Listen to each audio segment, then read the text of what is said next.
And welcome back, Air Acolytes, to Breaking Wind, a Last Airbender podcast. I am your host, Jason Roy Gaston, and the man to my side, the man at my side at all times, my Australian brother from the bottom of the world, or the top of the world, if you ask him, it's VHS Jace. Hello, sir.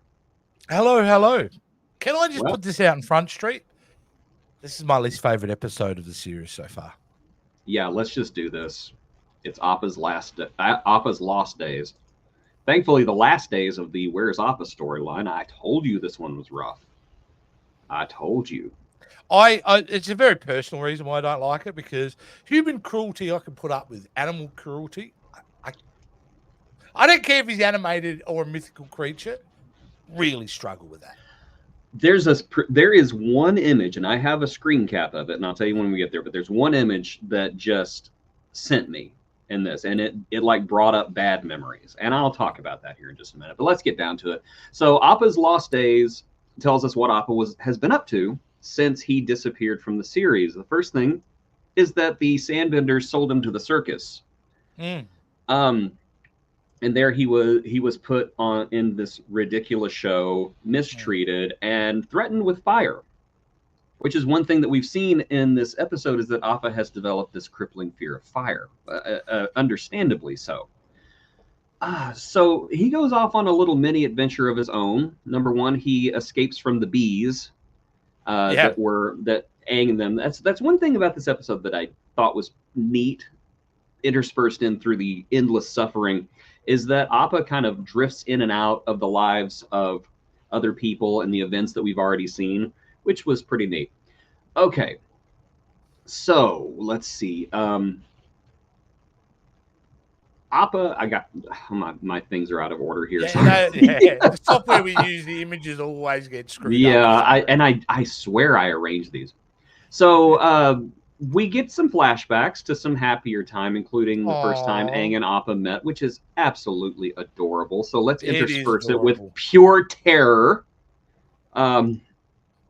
It's just this whole episode is just Appa being mistreated, suffering, and like you said, developing these new fears and stuff like that. But now I do think that this episode does say some things without saying it, and I think it's more of a subtle lesson underneath. But there's one particular sequence here that just gets me every single time I see it, and that is seeing what Appa has to resort to survive. Now, a few years ago, I had this dog that I absolutely loved, and he went missing, and he was missing for about 2 weeks.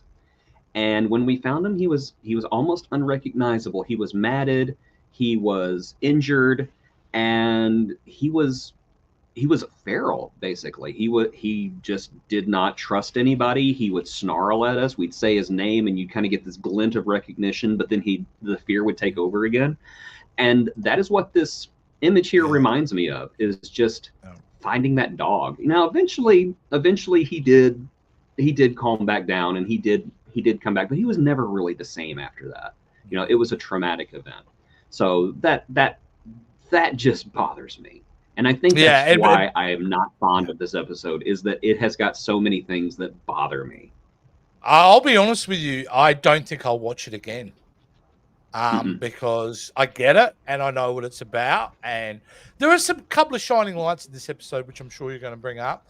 But yeah, as someone who has zero tolerance for animal cruelty of any kind, it's a very tough watch.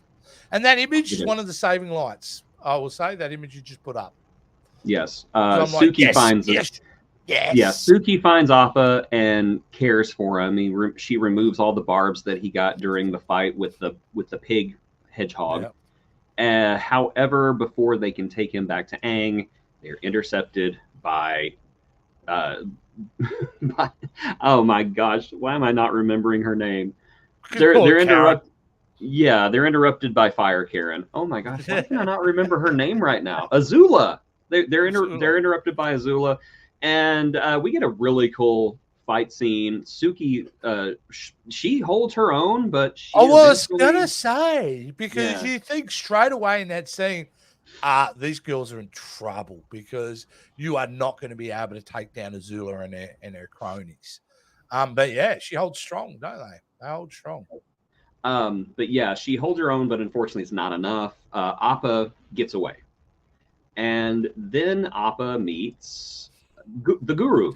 Guru, I can't remember his name, but I love this guy. Love him. Love him. Love him. Yeah, he's a terrific character.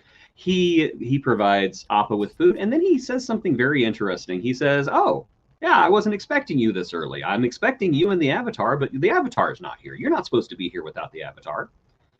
And so he attaches a message to Appa's horn and sends Appa on his way. And Appa gets to. I'm blowing through the episode right now, but I know we have thoughts. Oh, can I just say though, it's the way Yes. he says it. May I?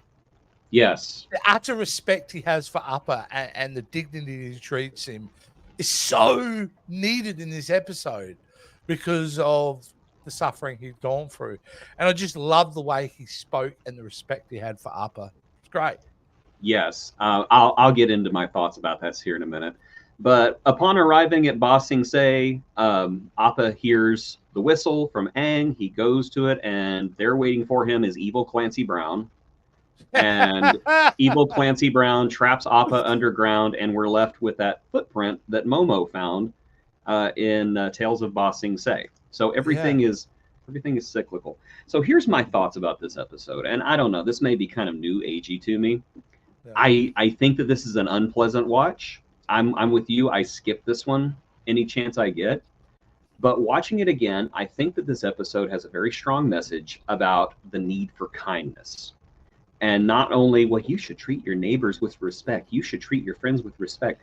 It's also about what you rob from people when you are not kind. Because you kind of get the feeling that Appa's never going to be the same after this, that ember of trust that he had in people is gone. And it's only because he met some cruel people. So don't be cruel, because not only are you being cruel to that person, you're being cruel to all the people that person may encounter later in life because of the trauma that you've given them. And if we're going to take a message from Appa's Lost Days, let it be that one. Just be kind to people and be kind to animals, because if I see you being mean to an animal, I will punch you straight in your face. Yeah. I will definitely. Like I said, I have zero tolerance policy. Mm-hmm. I do not accept it, mate. I have almost pulled my car over once just seeing a guy walking the dog and then yanking him because he wouldn't walk, because I don't like that either. So yeah. Mate, I live in a country where everything want to kill us, all right? So if it's just for survival's sake, you treat the animals well. Absolutely. I could just you're gonna walk outside one day, you're gonna have an army of roos in your front yard. One of them go, "No, mate, he's a good one. He's all right." They'll just hop along like, "This guy right here, he's an arsehole. Let's go." Yeah, we're gonna go back and watch this podcast. Rudy, you hit my mate with your car and never stop. Let's come outside and talk about it.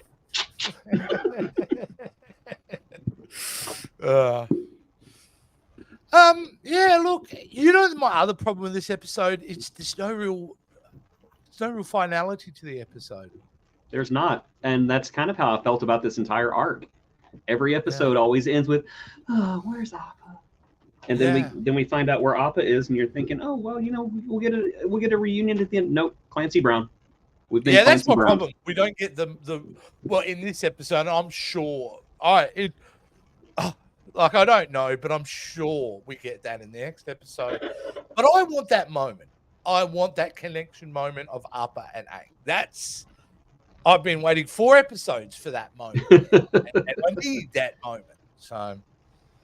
Yeah, this is such a hard arc to get through. And, you know, I know that story-wise, they did this to keep Aang and his friends in Ba Sing Se. I just feel like, and you know, I can understand why they did it, but at the same time, I just don't like it. I don't like cruelty.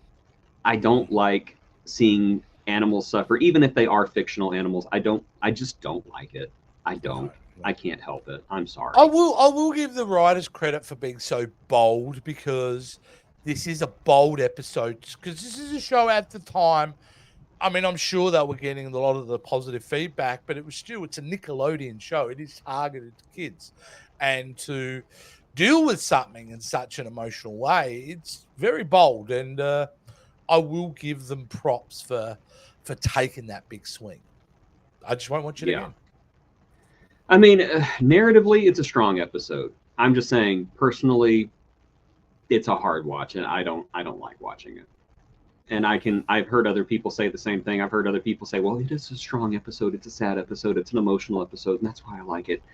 But it's also an episode of cruelty. And I know it's not the episode being cruel. It's the people in the episode being cruel. And I don't like it. Yeah. You know, it's that thing of, you're the most pure innocent character of the series is the one you're going to put through absolute hell. I think that's, it's Momo and Appa, right? Like, they are as innocent and as pure as you could ask for. And of course, strong writing went, well, no, that is the character we've got to put through hell. But it doesn't mean we have to enjoy it. No. All I know is whenever all this is over and Appa is safe, the gang just needs to buy that entire cabbage cart and just give it to them. Here, buddy, take this. Here you go. Yeah. But that's pretty much all my thoughts. Can I just say, the little moment when he's trapped in the beginning of the episode in the circus and he's put the food just out of his reach. I just love that Appa was just sucking in one cabbage at a time. I thought that was kind of funny. Yes. And I did like how even in the darkest moments, there were kind people. And the kind people... The people little boy in the circus? That reminded him of Aang? Yeah. And it's just those moments of kindness carry as much effectiveness as the moments of cruelty.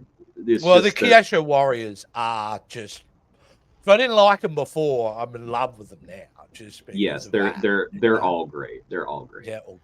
But yes, whenever, just remember, hate is always foolish and kindness is always wise. So be wise. I stole that. Hey, I just seen a note here that says this episode actually won a Humane Society Award for its portrayal of mistreatment of animals. I believe it. Yeah, I believe that 100%. Cool. I like to think that if this episode did anything, maybe some child watched it and went off on a forked timeline where he never kicked a dog again. That's right. Didn't throw rocks at the cat. Exactly. If I threw rocks at my cat, they just throw them back harder. Yeah, no, they wouldn't throw them back. They would be plotting. And next thing I know, I've got a chloroform rag over my mouth. And I'm not saying again. Yeah. Shh. Just let it happen. Just let it happen.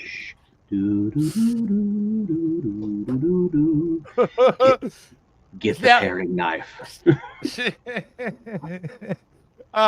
Now, please tell me the next episode we go a bit more light and fair. I mean, there's a bit more joy in the next episode, I'm hoping. I mean, That's all that we have here on Breaking Wind, a Last Airbender podcast. Please remember to like, subscribe. Check the video description below for information about how to become a Patreon. Just don't. And, of course, there are other ways you can support us by clicking that notification icon and just commenting, making the algorithm of YouTube happy and kind. Remember, be kind, not cruel. That's all I have to say. Let's get out of here. Let's goodbye, everybody. I just can't anymore. I just can't. Momo and Appa are precious. They're precious angels, and I want to beat everyone who was mean to them with a stick, a big stick. I actually will beat the audience in that circus just for watching. Yes, except for that little boy. Yeah, he's cool. Not like Jet. Yeah, Jet sucks.